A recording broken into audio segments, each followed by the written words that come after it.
I asked all of you to think about this and to give us a brief statement on what does the Stonewall anniversary mean to you? And obviously, Stan, we have to start with you. It's good these days. I'm being started with. I'm the ancient mariner, the one who's been around the longest. I am, believe it or not, in my 90th year. Do you believe that? No. Do you, yeah, do you believe? Wow. I only know because I Googled. 90th year. And I've been in this industry since the 50s. And I've known everybody since that time. And my let me life, just interrupt. That means that you were a functioning adult, a real adult, at the time of the Stonewall uprising. oh, absolutely. I lived around the corner. I absolutely lived around the corner. I come from the gay world of when you went to the movies in the 40s, in the 30s and 40s, you watched a man named Franklin Pemborn sashaying around and making a fool of himself until the era of Liberace, where you danced to his silly music. And now I'm living in the time of Mayor Pete. How extraordinary our life has changed. But I have a very keen eye about what's happened to our industry over the years, how it reacted to AIDS, how the designers themselves reacted to it. I had 3 fabulous assistants who died from the disease, 2 of whom I kept at my apartment. Kept in my apartment until the time that they had to go. It was an extraordinary time. I was at the first meeting in New York City at Larry Kramer's house when we discovered that there was such a thing as we didn't even know what to call it at that time. The rooms were moved, all the furniture was moved out, and all the heavy hitters who were involved with the gay world, and I were invited. And we sat there and watched a man named Dr. Freeman Kine talk about this gay cancer that was... That's the first time I heard of it. That was the term I heard. Well, I was in graduate school, that was the first thing I heard. It was Kaposi sarcoma. It was everybody had lesions. And I remember I had just stopped smoking, and everybody was still smoking, and the room filled with so much smoke that I had to leave. As I walked I walked out with another designer whose name I will not mention, and he said to me, "Oh, it's never going to happen to us. It's strictly a Fire Island problem," which was, of course, we know not. I can go on and on. I did it, but again, my credentials are that I was the chair of GMHC. I was on GMHC's board for 10 years. I was the head of the gay organization that was formed out in Southampton on the East End, called East End Gay Organization. I did the first fundraiser for AIDS out in Southampton called Takeoff. I also was the head of 10 fundraisers year after year, the first opera gala. So I'm very much involved. And I'll answer any other questions after. I didn't want to. No. Yes. You're... I have none of that.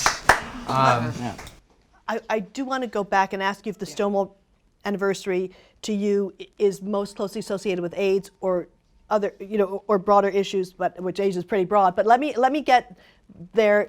You first, Adam, on what it means to you. I mean, you were, I moved to New York in '95, and Stonewall was a gay bar in a gay area. Right.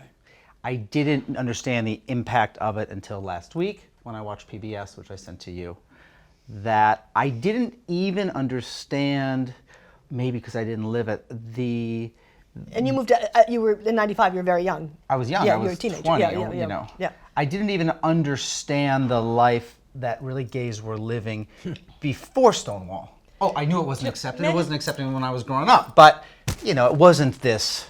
I don't want to... I'm going to really try not to interject here because what I have to say, but one of the reasons that I'm so happy that you're all here is to hear from Stan to Adam, that difference, that, you know what I mean? And then we'll hear even more so from Wes, who's younger, and Daniela, who's younger, and a woman. And that difference of, something that you can't possibly comprehend. Anyway, go ahead. I think that it's clear that Stonewall represents this incredible coming together and fighting with bravery and groups of people to fight for change. I mean, it led to inclusivity not only in the gay community, but in New York as a whole. New York is the most inclusive city in the world now. It also, in today's day and age, which I mentioned to you, scares me because these long fought battles are tenuous and they can step back at any moment, and we're seeing it today. So that's what Stonewall really means to me today. Is Danielle. Well, I mean, to your point, the impact of Stonewall, it was a gay bar in a gay neighborhood. But the more that you read up on what was going on during that time, there was a headline that. At what point did you first hear about it? Do you remember? Well, so when I was coming to New York, like as a 18, 19-year-old to, I don't know, explore fashion and theater and those kinds of things, I was like sneaking into gay bars in that area. So like that neighborhood was very impactful for me. And so even there being a Stonewall, even there being a duplex, even there being a cubby hole, that was important to me to know that I had a place somewhere. But Stonewall, historically, I didn't really understand. Even like ACT UP, I didn't really understand until like I really, went back retrospectively to try to understand like who am I and how am I allowed to exist in this way. Yeah, I mean, very similar to Adam. I was born in 1986. I moved to New York in 2010. So to me, it was From Atlanta.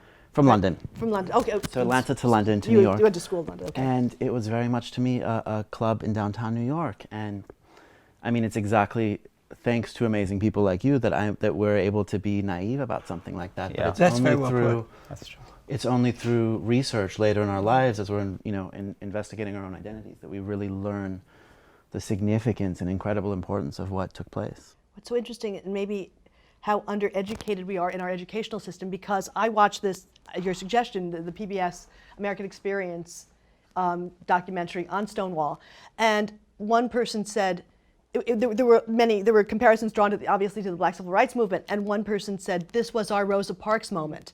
And I assume everyone is aware of who Rosa Parks is and her tremendous contribution to civil rights, but for subsequent generations not to know that the lack of education on this. Again, I'll go back in time and so that, like watching a movie of years ago in the 40s and 50s, there was a subculture. Gay life was a subculture. The bars were the most exciting place to go to. You lived I did anyway, a completely comfortable and confident homosexual life. You did, but here. I had to split it in two. I had to, at night I was one thing and the day I was another, but I was out as a homosexual very, very quickly. But being out as a homosexual wasn't such a big deal then, because nobody cared, and if they cared, they thought you were lying to them anyway. Do you believe I was in the army? I was in the Korean War. I was the head of, I was the guy who called cadence for the largest group of soldiers. And if I had told them I was gay, they wouldn't have believed it.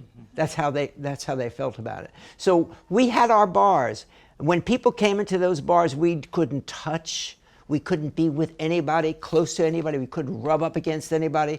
I was arrested twice. I was in jail once. And you know who bailed me out? Who? Arnold Scassi. Really? Oh, Yes, that's wonderful. Absolutely. So all that subculture was there. Excuse me.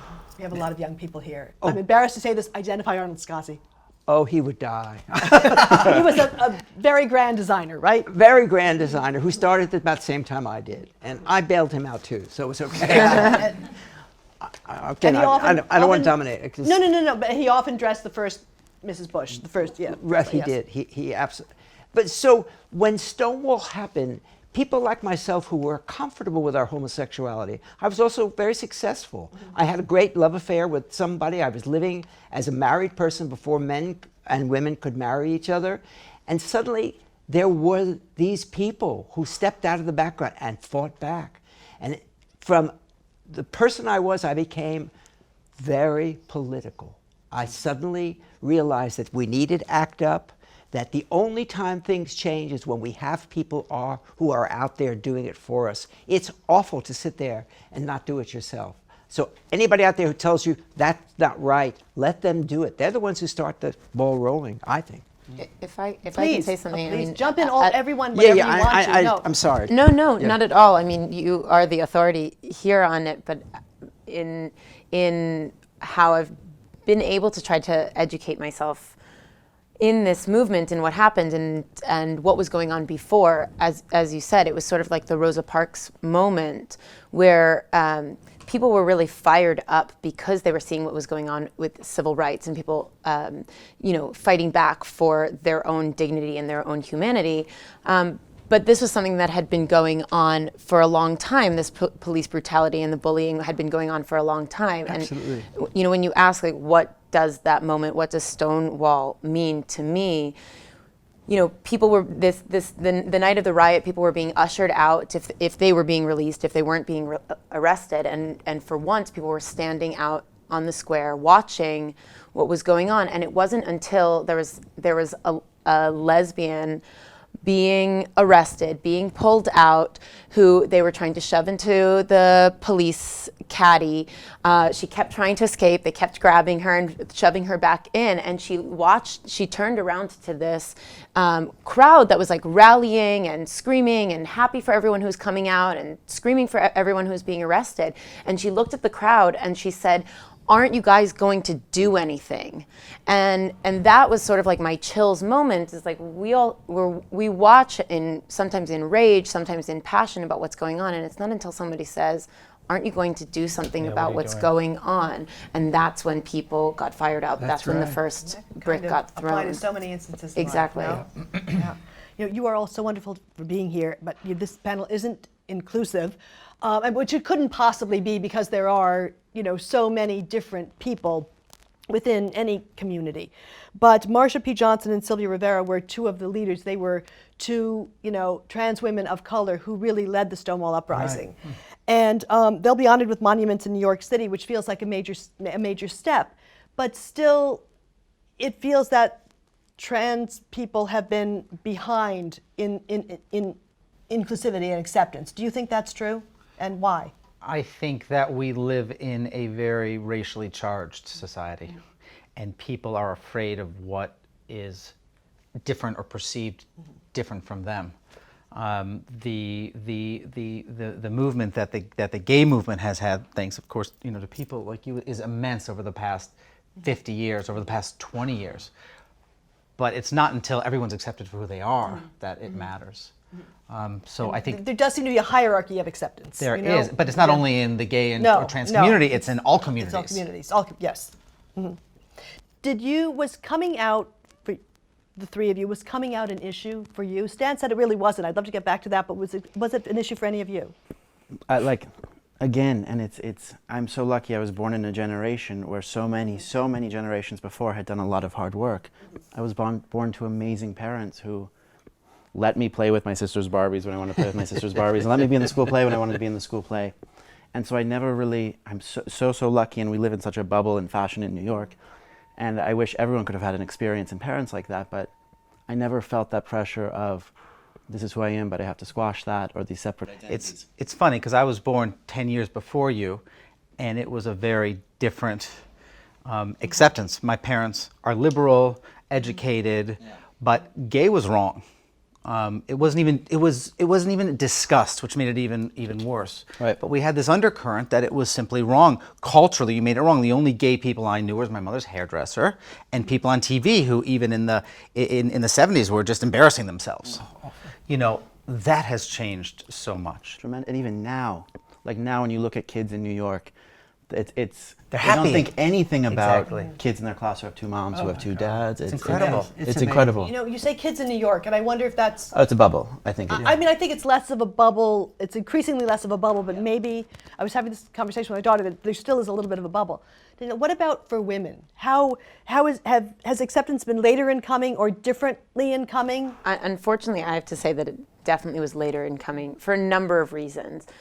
First of all, I grew up in a somewhat conservative Jewish household. So where? Outside of Washington, D.C. My family are immigrants.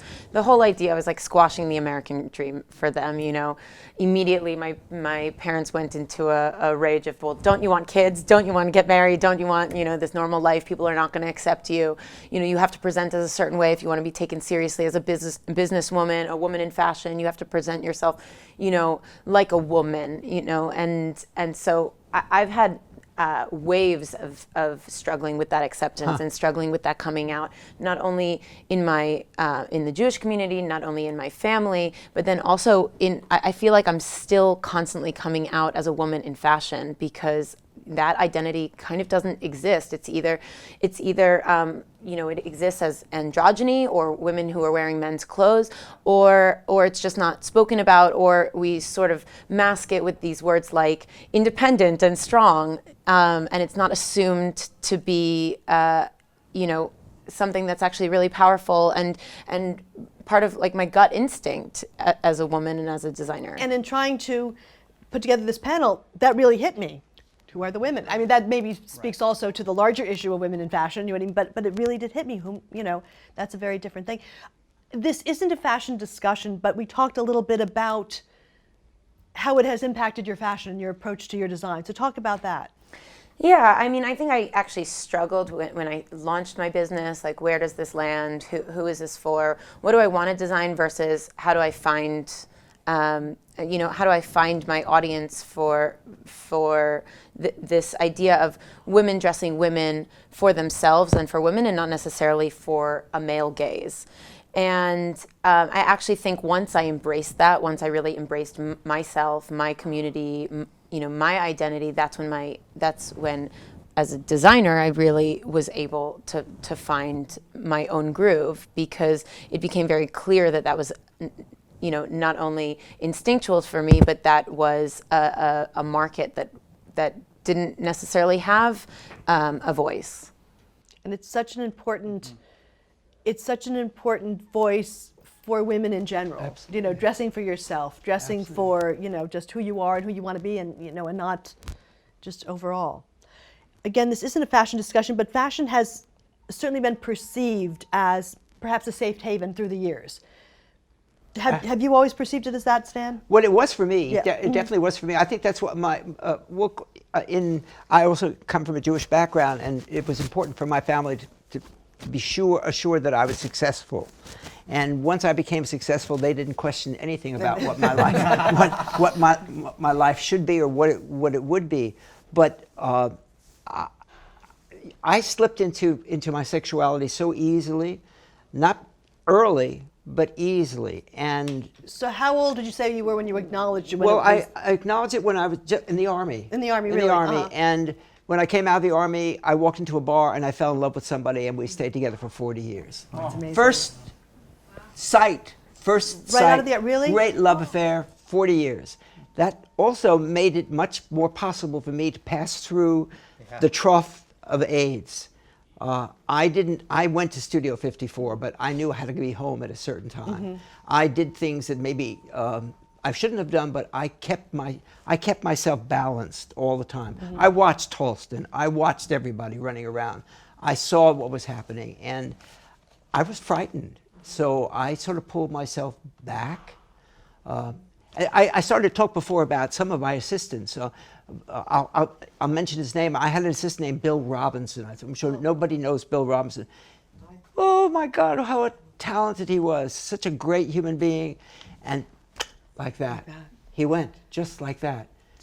Just for a little bit of background, there was a time in the 80s, I had just started working, and literally we ran an obituary a week. Every It week. was Every it week. was you people of your age, of most of you, you cannot imagine what it was like. Yeah, but the worst part about it was even the major designers, and I'll mention them. I mean, Halston, we'd all know, Perry, Carmelo, all these people, they died of it, but they didn't want anybody to know. Yes, They didn't want anybody to know. They left businesses in the lurch. They had people who worked for them, who knocked themselves out, and were left, my God, what happened? It was can you imagine the fear they must have had? I feel sorry that they had that. But it was such a different, it was a scourge, and it was considered, People are scared. Yeah. When did you all first become aware of AIDS, and how do you perceive it? How did you grow up perceiving it? I first Because became aware the disease has changed so much now. of AIDS late in high school. And I first became very scared of it in college. I, aside from some anomaly things, I had girlfriends up until I was 20. So I'm a little bit of an anomaly in that sense. And sexually active, and I met one fraternity night, met a guy who I fell in love with.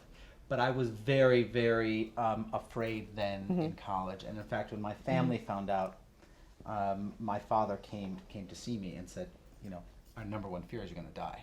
Because that was the thing. You are gay, you are going to die. I can understand that. Having a very clear memory of that era, of course that's what he would think as a parent. And how about, I mean, and it's totally different. Women come at it from a totally different perspective. Yeah, I grew up.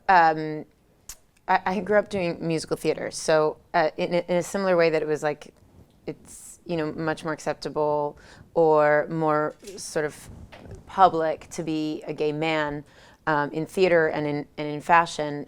I didn't have that many gay women that I could identify with. So for me, gay community was gay men. And I actually, late in high school as well, had a theater teacher who had to announce to the community that he was HIV positive. And that was sort of like my first understanding. Or he chose to? I think it's an interesting question. I think like some of the parents became aware and they felt that like morally it was something that people should know. I think most people were pretty understanding and accepting that this was like a tragedy and not like a, something that he had, it was doing. But it was interesting the way that like that community handled it. But again, like I said, my relationship to HIV and AIDS is through my identity as a gay woman being sort of shaped by the gay men in my life. Mm-hmm.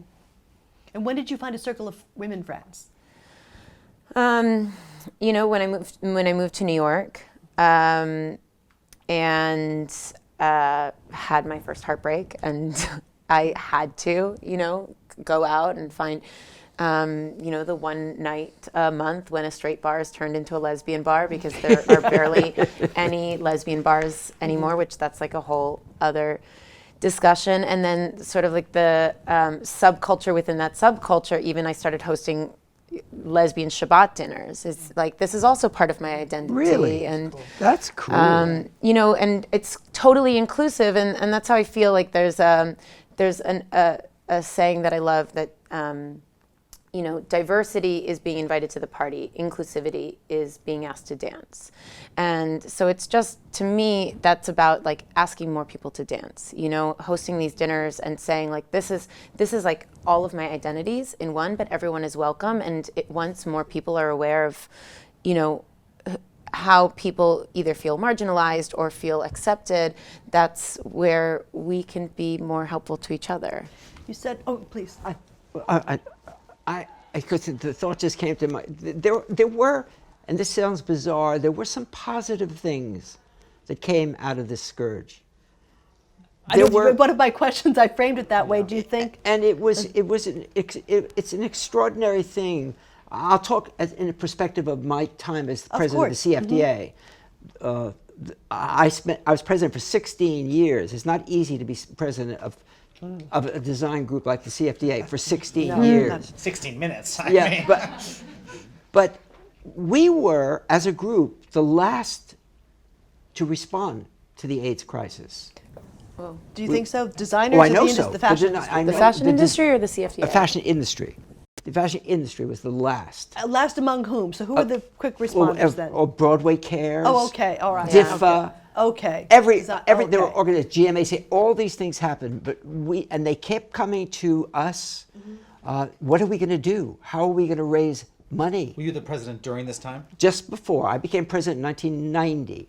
And we finally got our act together and did something called Seventh on Sale. It was amazing. It was amazing. Which was 1990, where everybody, designers who didn't know each other, all came together. We bundled our clothes together. We folded them together. It was like going to camp up in the Catskills. It was the most extraordinary experience.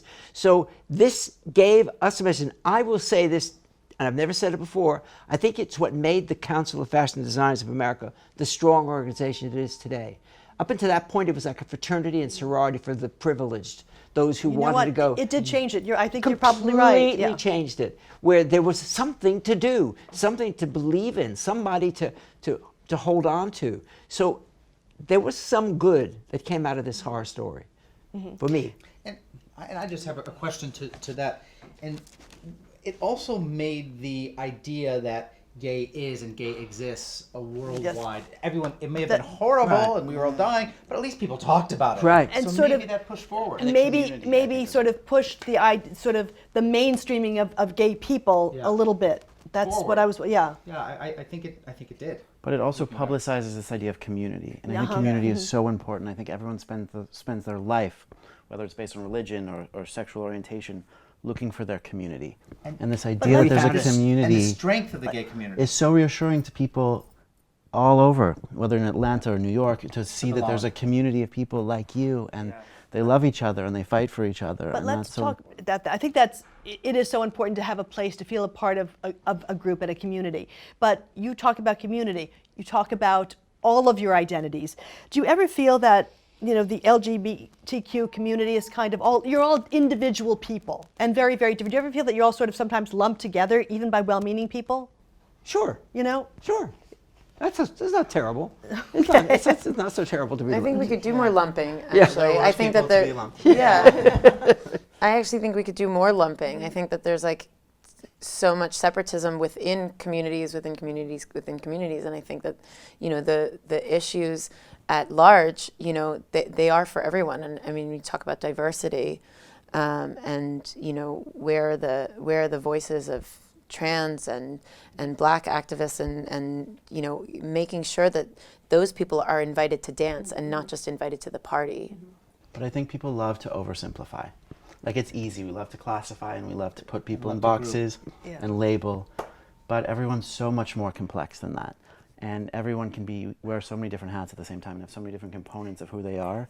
And it's you have to be really careful whether it's about any group or type of person to understand the uniqueness. And different people, I think, rank how important being gay, I think, is to them.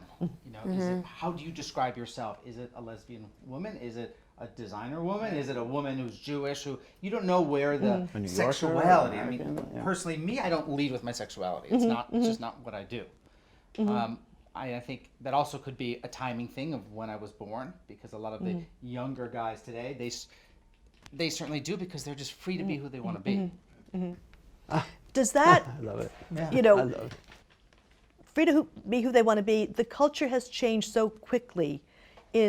I mean, this amazes me. When Barack Obama and Hillary Clinton were vying for the Democratic nomination in 2008, both of them were quote unquote against gay marriage. 2008. 2008, which you know what though, I always felt it was disingenuous. I never believed, that always bothered me, perhaps even more than the stance itself.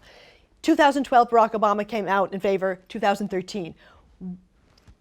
There is the culture changes so quickly, and on this issue in particular, why? Not even 10 years, the past 5 years. Why now? Is it that the gay community is very tight and very strong and very vocal, and also a lot of them have been very successful. So there is power now behind it. There's power behind this movement. But the success and all of that didn't happen in the past 5 years. No, but I think there's strength in coming out. And you become more accepting of gay when someone with 1 degree of separation or under your own roof, who you love, is gay. And the more generations of children who have come out, and the more parents who are maybe opposed to it at one point, but their love for their child supersedes that, the more accepting people get as a country, and the more that uncle suddenly is kind of okay with it. And I think that's it's But isn't it also, it's the buying power too. I mean, when you look at, I know I'm sorry, it's on your list, but when I'm just thinking at the time. Every No, brand that's has great. decided to be Gay Pride Week. It's like Father's Day doesn't matter anymore. It's only Gay Pride that matters. It's Hallmark all of a sudden, but it's just they're doing their research. But does that bother you? You talked about authenticity. Does that bother you that you are perhaps a convenient and a very chic marketing demographic? Or demographic to market to and to market in favor of? No, I think it's fantastic. Yeah, I mean, right? I go back and forth between. I'm with him. Go for it. I'm with him. Everyone's marketed to, so it's. And I'm still not necessarily going to shop at your store because you have a rainbow flag. Let's be clear. You know, we do. I mentioned it before, but we do have a petri dish now. I mean, you've got a guy out there running for the presidency of the United States of America. He represents Mayor Pete. He represents a cross section that's so incredible that people, their heads are swimming. They don't even know, would that have ever happened before? I was at my brother's house 2 weeks ago, and he had the whole family there swimming in the pool. And he's sitting there and he's looking at his grandchildren, and he turns around to me and he said, you know, 3 of my 4 grandchildren are gay. And I said, yes, I know that. There's nothing wrong with it. And at one moment, the young man in the pool starts to scream, oh my God, my mascara is running. Right on cue. And I said, Well, he's not the gay one. no, but I said to myself, how incredible that I should be able to live here. How incredible that I should walk down the street and see 2 guys or 2 women holding the hand of some beautiful young child. Yeah, oh but my I think God. it's because of you. I mean, Yes. and that's so easily forgotten. I'm married. I have a husband. And when we were dating, everyone was saying, when are you getting married? And the fact that we live in that world, It's amazing. but that's entirely amazing. thanks to you, and that's something that we as a younger generation has to remember and be so Because proud we of didn't and fight for celebrate. it. And that's, Right. we owe you But it can be taken a away. massive thank you. I'll accept it. So you feel you are aware of the debts you owe and the gratitude you owe at your. Yes. And our responsibility to make sure we don't go back. And not take it for granted. That's How do we that's do that? important. You have to keep aware, and you have to keep fighting, and you have to be careful that every little hit against it, suddenly it overtopples before you even woke up and had your coffee. And that is. And you're living with it now. I mean, Yes, we are. We've got a big problem. Yeah, but I think it's to live a life of love, not just for our own groups, but for every group. And the more we can lead by that example, whether it's any group that's feeling discriminated against, it's. Can I so ask you? important. Can I ask you? Yeah, please. When you decided to get married, what was the impetus? I mean. Because it felt like the natural next step on our relationship timeline and our Okay. progression. Okay. That I was tired of being together for 6 years and introducing him as my boyfriend, and vice versa, and having them think maybe we met 2 weeks ago, when in reality we've had, we met when I was 23, so almost my whole 20s together. Great. And the fact that that was even an option, and that people were coming to us before we were engaged, being like, "Come on, guys, when's it gonna happen?" Like, that's incredible. How did you each feel when you heard that gay marriage had become legal in New York? Because that's. It was I had never thought I would get married or even wanted to get married. I've been with someone for 6 years who is younger and wants to get married. But it filled my heart with such happiness. I didn't think I would care. I really didn't. I thought as long as we have the same rights, marriage doesn't matter. But if you don't have the right to get married, then you don't have the same rights. Exactly. Right. Then you don't. But Even I if- probably would have gotten married regardless. But it's nice. It makes you feel amazing to say that they don't mind, that someone doesn't Makes you mind, feel that accepted. it's an acceptance. Yeah. Yeah, I mean, I think when you originally asked what does Stonewall mean to us, I think like Doma was in a way like my generation's Stonewall. Like it's so important to acknowledge how we got there and not forget that and not allow ourselves to go back and not stop being grateful for that. But in a way, like our generation, that's what we experienced. That's what we fought for. And we wouldn't be fighting for that part of acceptance and that part of equality had we not had what came before it. But like that was our fight. So Doma was like Doma was like our act up. It was our Stonewall. Right. Stan, you were in a relationship for 40 years. Oh, what a relationship! So, it was. we should all be so I lucky. was so lucky. I was lucky. He was a writer and an intellect, and he introduced me to a world that I don't think I would have known if it wasn't for him. But what was interesting about our relationship, that even though we were gay, and of course we couldn't get married, we became the head of the whole family. We were the ones everybody wanted to come to our house for dinner. And to this day, and he's been dead 30 years now, his family are my heirs. I mean, those are the people that. They're your family. Yeah, they're my family, and there will never be anything else. But I didn't find anybody after him. Won't go into that. That's another 4 hours of session. but I'm the luckiest guy to find somebody who fulfilled Yes. the part of me that was really needed. I mean, it needed to be fulfilled. It was a poster child. In fact, lots of articles were written about us and how we easily moved into our life together.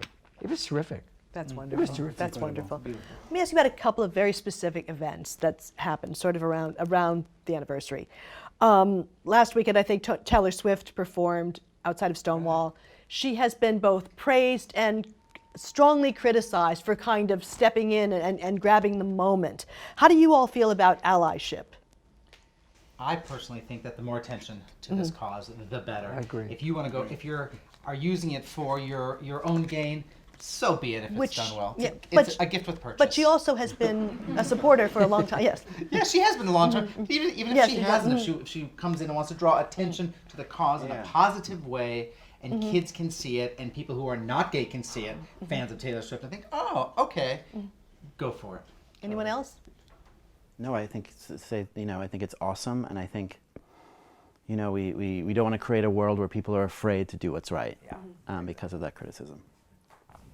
Maybe I'm controversial. I No, have mixed please, feelings. jump in. I was there when I was at Stonewall when she was performing, and there was like a mixed feeling in the room. Yes, it's amazing that she performs, and I think it does bring attention from a wider audience that actually maybe they need the work done for this more than even we do. But then there's also the feeling of like, why aren't we giving a platform to our own during this momentous occasion, during this big, anniversary party?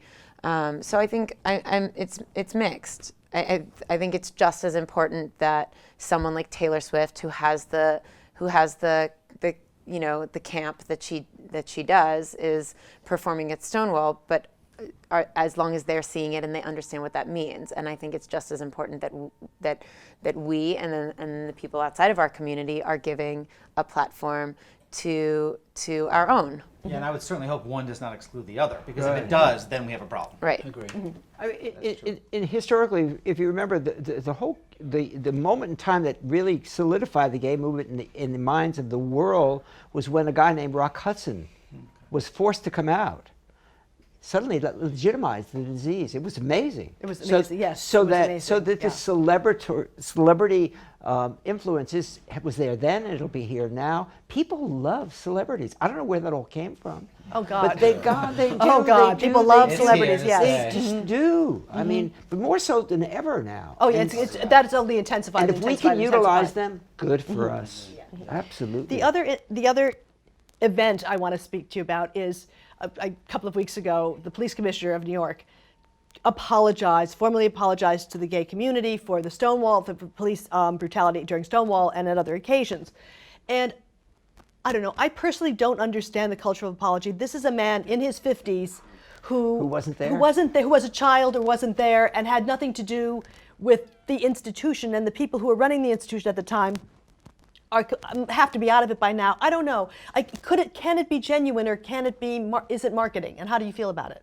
It's marketing, and it is a feel-good moment for the police department that it probably fell on flat ears I agree anyhow. with him. I mean, thank you for that and a quarter. We're not going to buy me a cup of But coffee. some people in the community really wanted that apology, and some were offended by it. So, but I think it just is a non-mattering moment. I did read about it. I didn't read his apology. I don't know how heartfelt and wonderful it was. I don't know what it accomplishes. I mean, there are layers in all of these things. I remember, again, I'm the one that keeps going back, but there was he's still alive, you know, Larry Kramer, right? Larry was... tell them who Larry Kramer is. Everyone may not know. Well, Larry Kramer was, first of all, he was the first president of Gay Men's Health Crisis. He's a real radical screamer. He's a writer, an author. He's still alive, and he was the first one who called other people idiots because they didn't understand what was going on. And a lot of the gay people themselves were frightened of Larry. They didn't like the fact that he was outing them, and he would look at them and say, God damn it, you're going to be outed like now, why did I start this about Larry Kramer? I can't remember. Apologies. I don't know, but it's Apologies. I mean, he doesn't apologize for anything. He would never apologize for what he did. And He wanted Reagan to apologize. He wanted Koch. Do you know that our mayor refused to understand that there was a plague here? Our great liberal gay mayor. Possibly, yeah, probably. Not yeah. possibly. No, I probably knew, you're I right. knew the boys. I knew the boys he played poker with. Let me tell you, poker. Right? He played poker with them. 2 priests too. but apologies sometimes work and sometimes they don't. But Larry is still here, still screaming. A lot of my friends who wrote great plays about AIDS feel the way you do, that they're being abused. They don't want to be called gay writers. They're writers. They want to be a part of the mainstream. I'm going on there. So- I've lost my train of thought. It's okay. Let me, what is the role of privacy? I mean, it seems hard for, I think, most of us to imagine today that somebody may not want to be identified as gay. Like, why not? But certainly back when you talked about all the designers who did not want to come out with their illness. I'm not going Is there there. a role for, is privacy okay? If I want to keep something private, We are in this Instagrammable culture of oversharing every single thing. I mean, where I stand, privacy is so important. I don't lead with being gay. I also don't post my dog's death on Instagram. You know, I think we have a real lack of privacy going on that is self done. However, when it's something like gay designers who didn't come out and say it, and they could have, I'm sure there were a lot of layers there too, a lot of reasons, when there's something that we have to, let's say, admit to or cop to because it moves an important issue forward. I think as people a It's little bit in really- the public eye, it's important to do it. Yeah. Again, I have a very cute story because back in the 60s, it was somebody else you probably never heard of, Dave oh God, I've got a block with his name, but I was on a television show. And I was on this television show because they thought that I would come out as a gay person. It's a very famous television show. Originally, I was supposed to be on a show with other designers, but I wasn't. And I went to Gene, my lover at the time. I love that word, lover, not my husband. But I said to him, what should I do? Should I come out? This is 1968. Wow, okay. He said, of course you have to come out. I said, but you know, at that point I was doing a lot of uniforms, and I was doing all the uniforms for McDonald's. And very, very high profile. And I said, what if they find out? He said, so what? So what? And so I go on this program, scared to death that he's going to out me. And he never did. He never got to it. And then I found out that 2 other people on the program were gay, and he had done the same thing to them. What would you have done had he? I would have said absolutely that I was gay. Absolutely. But I sat there having to go to the bathroom for 2 hours. I was so nervous about it. David Susskind was the name of the show. David It was David Susskind, of course. You Okay. can pull up the show. It's one of the best shows you've ever seen. Funny, funny, funny, funny show. But I'm sitting there for 2 hours worried that he's going to out me. But I would have come out. I definitely would have come out. I might have lost the McDonald's contract. Yeah, But- that's just, that would have been Well, then, sent. to that point, I think that there's a difference between privacy and fear. Like, I Right, don't. right, I think. right. I That's think a if you're not great coming out because you are scared of how that will be perceived or what that will do for your career, then of course you're entitled to your privacy and you're entitled to make that decision. But think of how many other people are also in that position and what responsibility we may or may not have when we do have success, when we do have maybe a platform to do that from. Does that mean you have to post, love notes about your lover or your, every milestone of your coming out story? Not necessarily, but and by the way, I think more to that point, you be you. You just be you. If you want to publicize it, do it. If you don't, if it's important to the community and you still don't want to do it, you have to be you. And I think there's a difference. I think there's a difference between fear and shame, and I think that's an important thing Very too. true. Yeah. Very true. And I feel so silly saying all these things because you have so much more experience to speak about and you've done amazing things. But I love my husband. I'm proud of him. I'm proud of my life, and there's no shame. Yeah. And if I want to keep that private, it's just a decision about You. privacy in the world, but not anything from. Do you all feel as successful people with serious degrees of public profile? Do you feel responsibility to be quote unquote role models, either within your own community or the larger community?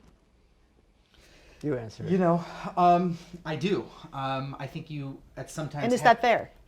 Yes, it's fair. If you're going to put yourself out there, you owe it to the people who are watching you to be a role model. And it doesn't have to be in all aspects of everything you do. It sometimes cannot be. Sometimes it's much better to pick the lane.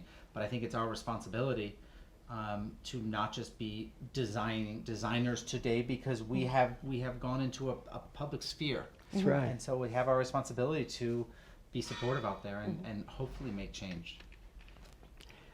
Anyway. Again, I'm so full of stories. It's bullshit.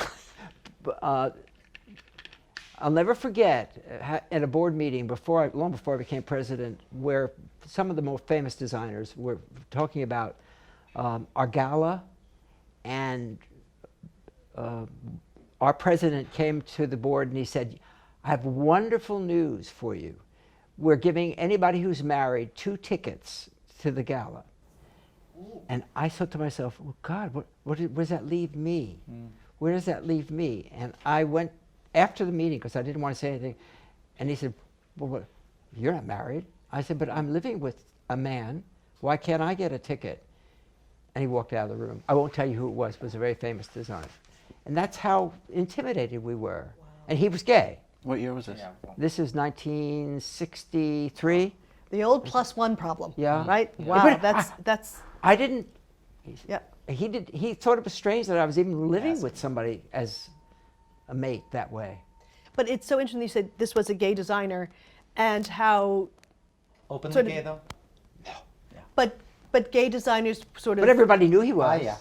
Fell in line with norms or whatever. Do you know what I mean? That you sort of have one life, and then, but, well, yes, you're married, you get 2, and I'm not, so I don't. Well, it was a wake-up call to me. Yeah, I mean, I suddenly realized that I was in the minority within a minority, and it was really something. It was also very, very important in that era, because they were catering to the social world to exactly maybe be a bit gay, but not that gay.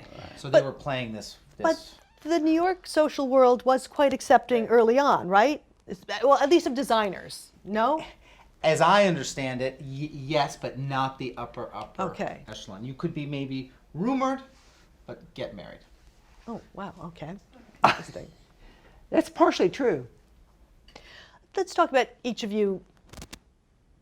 You've all surely had challenges, obviously you the most, Stan, but talk about your own biases, whether within your community. When do you find when you find yourself in a moment of stereotyping someone, or? Good question again. You know, when I walk through the streets and when I take the subway every morning, I have made with all of this negativity that's out there, and the fashion world has a lot of it. What's right, what's wrong, what's this, what's that. The world has a lot of it. The world has a lot of it. And I've made this really think that everyone who crosses my eyes to think I love that blue, or to think of the positive, what you like, instead of going, oh, those shoes are ugly, oh, the dress is too short, but it's a conscious effort that I keep trying to work on, because I think that it is such an important thing in our culture today to try to move positivity forward, because we're so full, especially in our business, what's right, what's wrong, what's in, what's out, can cloud you. Totally. What about you? Don't you think that's changing though in the business? What's right, what's wrong, what's in, what's out?